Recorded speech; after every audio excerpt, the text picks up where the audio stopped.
નમસ્કાર, મારું નામ છે સૂરજ પટેલ. શિક્ષા ઓનલાઈન ટ્યુશન ક્લાસ માં સૌ પ્રથમ તો ધોરણ 6 ના સર્વ વિદ્યાર્થીઓનું હું શિક્ષા ઓનલાઈન ટ્યુશન ક્લાસ તરફથી હાર્દિક સ્વાગત કરું છું. ધોરણ 6 ની અંદર બીજા સત્રની અંદર તમારું 6થા નંબરનું ચેપ્ટર છે સજીવો અને તેમની આસપાસ.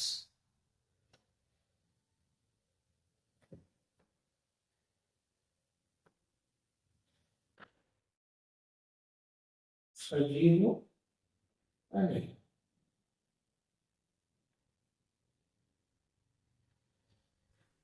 તેમની આસપાસ.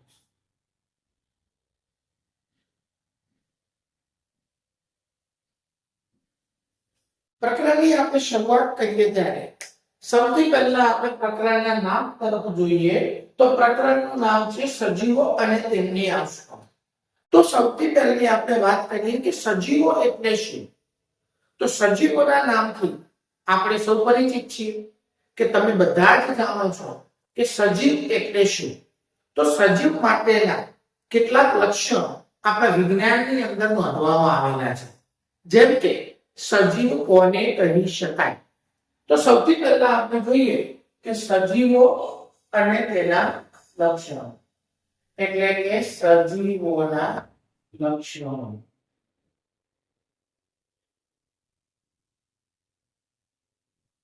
તો સજીવોના લક્ષણની અંદર આપણે વાત કરીએ તો સજીવના લક્ષણો, સજીવ કયા પ્રકારના લક્ષણો ધરાવે. જેમ કે નંબર 1 વાત કરીએ તો સજીવ છે તે શ્વસન કરે છે. બીજા નંબરમાં વાત કરીએ તો તે વૃદ્ધિ અને વિકાસ પામે છે. વૃદ્ધિ અને વિકાસ પામે છે. ત્રીજા નંબરમાં વાત કરીએ તો તે ઉત્સર્જન કરે છે.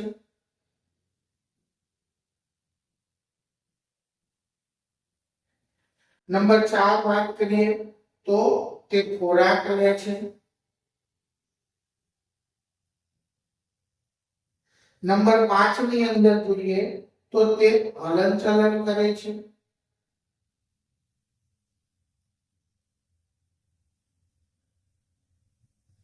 નંબર 6 જોઈએ તો તે પ્રચલન કરે છે.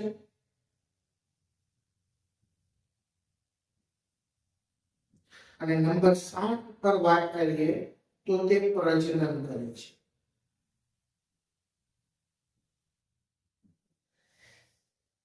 આપણા પૃથ્વી ઉપર જોવા મળતા જે પણ ઘટકો, જે પણ સજીવો છે તો સજીવો જો આટલા લક્ષણો ધરાવતા હોય તો એને કહેવામાં આવે સજીવ. જેમ કે તે શ્વસન કરે એટલે કે શ્વાસોશ્વાસની ક્રિયા કરે, તે વૃદ્ધિ અને વિકાસ પામે છે, તે ઉત્સર્જનની ક્રિયા કરે. વૃદ્ધિ અને વિકાસ પામવો એટલે કે નાનામાંથી મોટા થવું. તમે પણ સૌથી પહેલા જ્યારે તમારો જન્મ થયો ત્યારે તમે નાના હતા અને આજે ધીરે ધીરે તમે 6થા ધોરણની અંદર આવ્યા છો તો તમારો વૃદ્ધિ અને વિકાસ થયેલો છે. તો વૃદ્ધિ અને વિકાસ થવો, ઉત્સર્જન કરે છે એટલે કે શરીરનો વધારાનો કચરો દૂર કરે છે. આપણા શરીરનો જે વધારાનો કચરો છે તે પરસેવા દ્વારા અને પેશાબ દ્વારા દૂર કરી શકાય. ખોરાક લે છે. દરેક સજીવ પોતાની જરૂરિયાત પૂર્ણ કરવા માટે એટલે કે વૃદ્ધિ અને વિકાસ કરવા માટે ખોરાક પણ લે છે. હલનચલન કરે છે. હલનચલનનો અર્થ થાય પોતાની જગ્યા ઉપર હલવું. જેમ કે અત્યારે હું મારી જગ્યા ઉપર હલું તો એને હલનચલન કહેવામાં આવે. પણ પ્રચલન કરે છે. પ્રચલન એટલે એક જગ્યાએથી બીજી જગ્યાએ જવું. હું એક જગ્યાએથી બીજી જગ્યાએ જઉં તો એને પ્રચલનની ક્રિયા કહેવામાં આવે. અને પ્રજનનની ક્રિયા એટલે કે પોતાના જેવો બીજો સજીવ ઉત્પન્ન કરે છે. પણ અહીંયા આ પ્રકરણની અંદર આપણે જે ચર્ચા કરવાની છે એ સજીવોના લક્ષણોને લઈ અને આપણને સજીવો ક્યાં ક્યાં જોવા મળે છે એના બાબતની આપણે ચર્ચા કરવાની છે. તો સૌથી પહેલી આપણે વાત કરીએ કે સજીવો ક્યાં જોવા મળે છે. તો અહીંયા આપણે જોઈએ કે સજીવો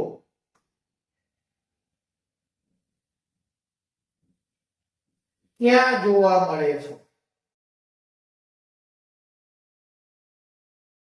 તો જ્યારે આ પ્રશ્નનો જવાબ આવે કે સજીવો ક્યાં જોવા મળે છે, તો બધાના મગજની અંદર એક જ પ્રશ્ન આવે કે સજીવો તો આપણી આજુબાજુ જોવા મળે છે. તો તમે કહેશો કે સાહેબ સજીવો તો ક્યાં જોવા મળે, તો ઘરની અંદર જોવા મળે, પાણીની અંદર જોવા મળે, રણ પ્રદેશની અંદર જોવા મળે, દરિયાની અંદર જોવા મળે. પણ આ સજીવો આટલી જગ્યાએ તો જોવા મળે જ છે, પણ સાથે સાથે પૃથ્વી ઉપર કોઈ પણ જગ્યાએ એવી નથી કે જ્યાં આપણને સજીવો જોવા મળતા ન હોય. સજીવો આપણને દરેક જગ્યાએ જોવા મળે. જેમ કે તમને જમીન ઉપર સજીવો જોવા મળશે, જમીન પર જોવા મળે, પાણીમાં જોવા મળે,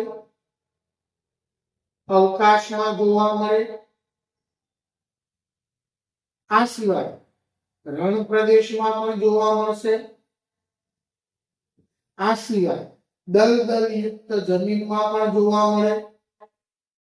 દલદલયુક્ત જમીન એટલે કે જ્યાં ધારાનું પ્રમાણ છે તે. આ સિવાય જ્યાં જ્વાળામુખી વિસ્ફોટ થાય છે એ જગ્યાએ પણ તમને સજીવો જોવા મળે છે. એટલે કે પૃથ્વી ઉપર એક પણ જગ્યા એવી નથી કે જ્યાં તમને સજીવ જોવા ન મળે. ઇવન તમને એમ થાય કે સાહેબ મારા ઘરની અંદર તો થોડો સજીવ જોવા મળે. તમારા ઘરની અંદર પણ તમે કબાટ ખોલશો તો કબાટની અંદર પણ તમને નાનકડા એવા કેટલાક સૂક્ષ્મ સજીવો જેમ કે કરોળિયા જેવા સજીવો પણ તમારા કબાટની અંદર તમને જોવા મળશે. એટલે એના ઉપરથી એવું કહી શકાય કે સજીવ જે છે એ આપણને આ સમગ્ર સૃષ્ટિ ઉપર દરેક જગ્યાએ આપણને સજીવ જોવા મળે છે. પછી એ ઠંડા પ્રદેશો હોય એટલે કે બરફીલા ઠંડા પ્રદેશો હોય કે ગરમ પ્રદેશો હોય જે જ્યાં જ્વાળામુખી વિસ્ફોટ થતા હોય એવા વિસ્તારની અંદર પણ સજીવો જોવા મળે. રણ પ્રદેશની અંદર પણ જોવા મળશે. અવકાશમાં એટલે કે આકાશમાં પણ જોવા મળશે, પાણીમાં પણ જોવા મળશે, જમીન પર પણ જોવા મળશે. ટૂંકમાં આપણે એવું કહી શકીએ કે સમગ્ર સૃષ્ટિ ઉપર જ્યાં તમારી નજર ઠરે છે એ દરેક જગ્યા ઉપર તમને સજીવ જોવા મળશે અને મળશે જ. બરાબર છે? તો અહીંયા આપણે સજીવના લક્ષણોની વાત કરી કે સજીવ કયા લક્ષણો ધરાવે, સજીવો આપણને ક્યાં ક્યાં જોવા મળે. હવે આ પ્રકરણની અંદર આ તો ઉપરની વાત હતી કે જે તમારો બેઝ છે, તમારો પાયો છે કે તમને એ તો ખબર હોવી જોઈએ કે સજીવ કયા પ્રકારના લક્ષણો ધરાવે છે. આનો વિગતવાર અભ્યાસ તમારે આ જ પ્રકરણની અંદર આવશે. પાછળના ભાગે કે સજીવના લક્ષણો જણાવો એનો વિગતવાર અભ્યાસ કરવાનો પણ થશે. પણ સૌથી પહેલું આપણે હવે એ જાણવું જરૂરી છે કે જમીન ઉપર રહેતા સજીવો શા માટે જમીન ઉપર જોવા મળે, પાણીમાં રહેતા સજીવો શા માટે પાણીમાં જોવા મળે, કે રણ પ્રદેશમાં રહેતા સજીવો શા માટે રણ પ્રદેશમાં જોવા મળે. તો હવે આપણે આ જે બધા મુદ્દાઓ આપણા મગજની અંદર જે ઉદ્ભવી રહ્યા છે આ મુદ્દાઓનો આપણે વિગતવાર અભ્યાસ કરવાનો છે. બરાબર છે? તો દરેક જણ રેડી છો આ અભ્યાસને આગળ વધારવા માટે? ઓકે, ચલો તો અભ્યાસને આપણે આગળ વધારીએ.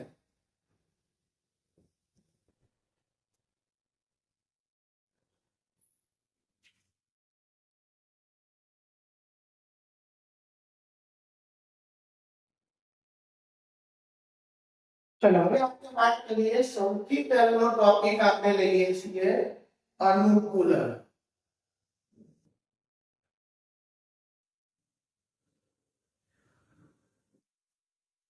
તો અનુકૂલનની બાબતની અંદર જો આપણે લખવું હોય તો એવું લખી શકીએ કે ચોક્કસ પ્રકારના નિવાસ સ્થાનને લીધે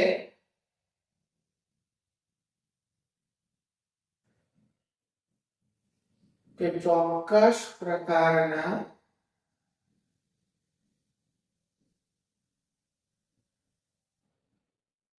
નિવાસ સ્થાનને લીધે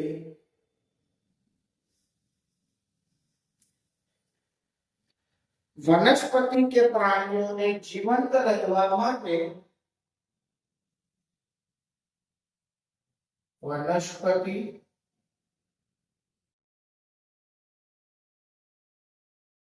કે પ્રાણીઓને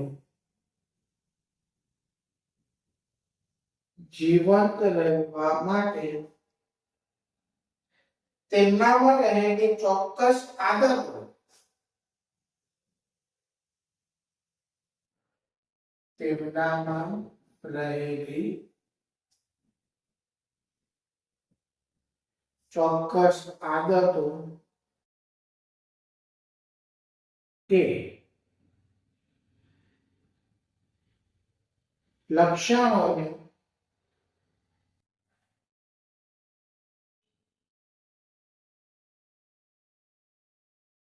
અનુકૂલન કહે છે. ચલો સૌથી પહેલા આપણે અનુકૂલનનો અર્થ સમજીએ કે વિજ્ઞાનની પરિભાષાની અંદર અનુકૂલન કોને કહેવામાં આવે અને સજીવો ક્યારે અનુકૂલન સાધે છે. તો અહીંયા લખેલું છે કે ચોક્કસ પ્રકારના નિવાસ સ્થાનને લીધે. હવે ચોક્કસ પ્રકારનું નિવાસ સ્થાન એટલે કયું? તો આપણે હમણાં જોયું કે સજીવો આપણને ક્યાં ક્યાં જોવા મળે છે કે પાણીમાં જોવા મળતા હોય, જમીન ઉપર જોવા મળતા હોય, રણ પ્રદેશમાં જોવા મળતા હોય, દલદલમાં જોવા મળતા હોય, આકાશમાં જોવા મળતા હોય કે જ્વાળામુખી વિસ્ફોટવાળા પ્રદેશોની અંદર જોવા મળતા હોય. તો આ એમના ચોક્કસ પ્રકારના નિવાસ સ્થાન છે. આ ચોક્કસ પ્રકારના નિવાસ સ્થાનને લીધે વનસ્પતિ કે પ્રાણીઓને જીવંત રહેવા માટે તેમનામાં રહેલી ચોક્કસ આદતો કે લક્ષણો શું કહેવામાં આવે છે? તો એને કહેવામાં આવે અનુકૂલન. જેમ કે સિમ્પલ ઉદાહરણ દ્વારા તમને સમજાવો કે માની લો કે તમે કાશ્મીરના પ્રવાસે ગયા છો. તો કાશ્મીરની અંદર તો ઠંડીનું પ્રમાણ વધારે હશે કારણ કે ઠંડક વાળું વાતાવરણ છે. તો તમને વિસ્તારની અંદર ઠંડી લાગશે તો તમે શું કરશો? એક સ્વેટર પહેરશો. હજી વધારે ઠંડી લાગે છે તો બીજું સ્વેટર પહેરશો. હજી વધારે ઠંડી લાગે છે તો જેકેટ પહેરશો. પણ તમે ઠંડીથી રક્ષણ મેળવવા માટેનો પ્રયત્ન કરશો. આ ચોક્કસ છે કે તમે ઠંડીથી રક્ષણ મેળવવા માટેનો પ્રયત્ન કરશો કારણ કે તમે એ વિસ્તારની અંદર નવા છો. તમે વિસ્તારની અંદર એક અઠવાડિયું રોકાણા, 15 દિવસ રોકાણા, 1 મહિનો રોકાણા, તો પછી તમે ત્યાંના વાતાવરણ જોડે અનુકૂલિત થઈ જાઓ છો. પહેલા દિવસે તમને જેટલી ઠંડી લાગી હતી એટલી ઠંડી તમને 1 મહિના પછી નહીં લાગે કારણ કે તમે ત્યાંના વાતાવરણ જોડે અનુકૂલિત થઈ ગયા અને તમે ત્યાં અનુકૂલન સાધ્યું છે. તમે વિસ્તારની અંદર રહો છો એટલે તમે ત્યાં શું સાધ્યું કહેવાય? અનુકૂલન સાધ્યું કહેવાય. તો આ જે આપણા સજીવો જે જગ્યાએ આપણને જોવા મળે છે, સજીવોએ એ વિસ્તારમાં રહેવા માટેના અનુકૂલનો સાધેલા છે. સજીવોએ એ પ્રકારના અનુકૂલનો સાધ્યા છે જેના કારણે સજીવો એ વિસ્તારની અંદર રહી શકે છે. અને એ અનુકૂલનો વિસ્તાર પ્રમાણે અલગ અલગ હોય છે. તો અહીંયા આપણે જોઈએ કે વનસ્પતિ અને પ્રાણીઓ. બીજો મુદ્દાની વાત કરીએ કે વનસ્પતિ અને પ્રાણીઓ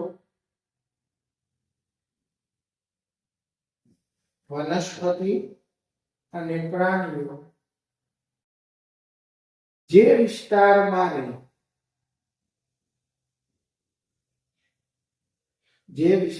રહી જીવન જીવતા હોય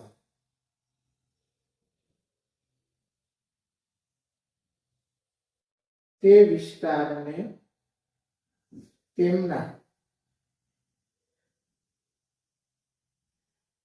નિવાસ સ્થાન કહે છે. સજીવો જે વિસ્તારની અંદર રહી અને પોતે પોતાનું જીવન જીવતા હોય તે વિસ્તારને તેમનું નિવાસ સ્થાન કહેવામાં આવે. જેમ કે દરિયામાં પાણીની અંદર જે સજીવો જીવતા હોય તો એનું નિવાસ સ્થાન જલીય નિવાસ સ્થાન કહેવાય. જમીન ઉપર રહેતા હોય તો એનું નિવાસ સ્થાન ભૂમિય નિવાસ સ્થાન કહેવામાં આવે. તો તો એના આધારે અહીંયા નિવાસસ્થાનના બે પ્રકાર પાડવામાં આવ્યા. નિવાસસ્થાનના બે પ્રકાર છે.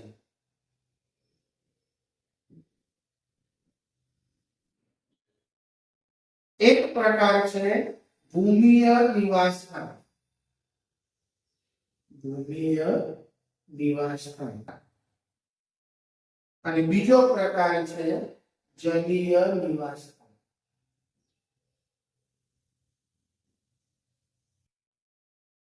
આપણી સમગ્ર સૃષ્ટિ ઉપર તમને બે પ્રકારના નિવાસસ્થાનો જોવા મળે છે.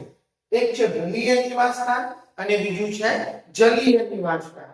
ભૂમિનો અર્થ થાય જમીન, એટલે કે જમીન ઉપરના જેટલા નિવાસસ્થાનો હોય એને ભૂમિય નિવાસસ્થાન કહેવામાં આવે, અને પાણીની અંદર જેટલા નિવાસસ્થાનો હોય એને જલીય નિવાસસ્થાનો કહેવામાં આવે. તો અહીંયા આપણે વાત કરીએ કે ભૂમિય નિવાસસ્થાનો કયા કયા છે.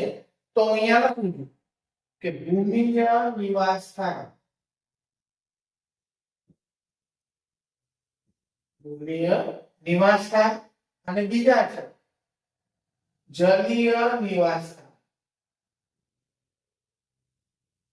ભૂમિય નિવાસસ્થાન અને જલીય નિવાસસ્થાન. તો ભૂમિય અને જલીય બંને પ્રકારના નિવાસસ્થાનોની અંદર જો આપણે ચર્ચા કરીએ તો ભૂમિય નિવાસસ્થાનોની અંદર સમાવેશ થાય છે જંગલો,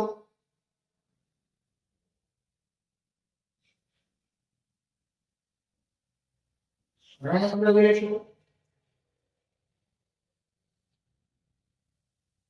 ઘાસના મેદાનો, દરિયાકાંઠાના વિસ્તારો, દરિયાકાંઠાના વિસ્તારો અને પર્વતીય વિસ્તાર.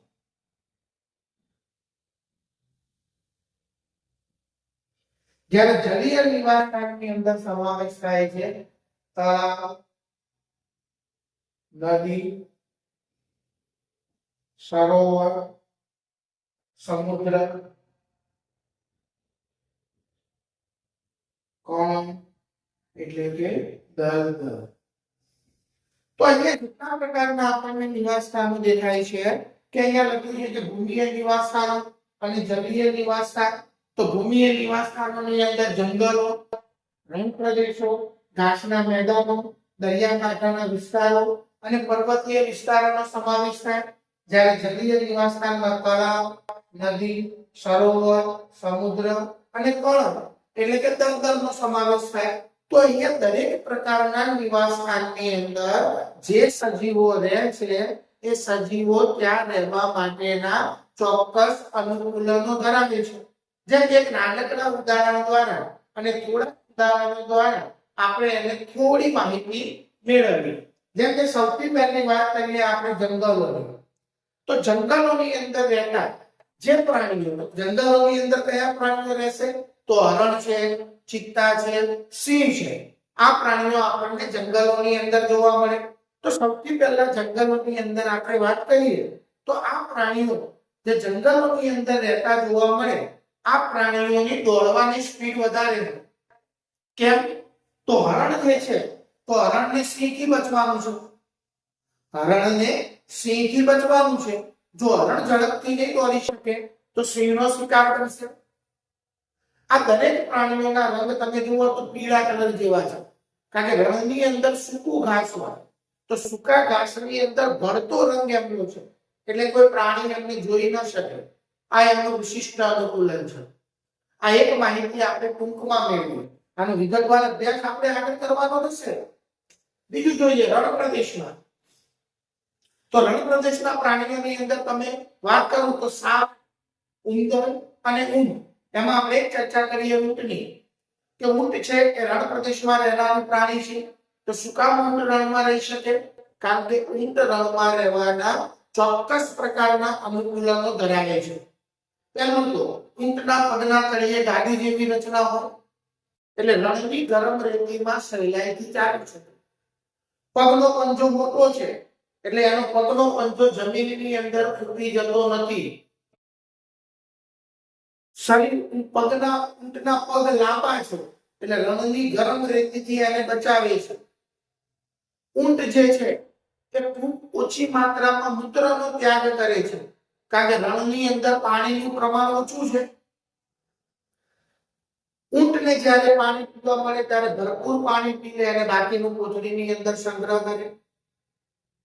ઊંટનો મળ સૂકો હોય, કારણ કે ઊંટ મળની અંદર પણ પાણી ગુમાવતું નથી, કારણ કે રણ પ્રદેશમાં પાણીનું પ્રમાણ ઓછું છે.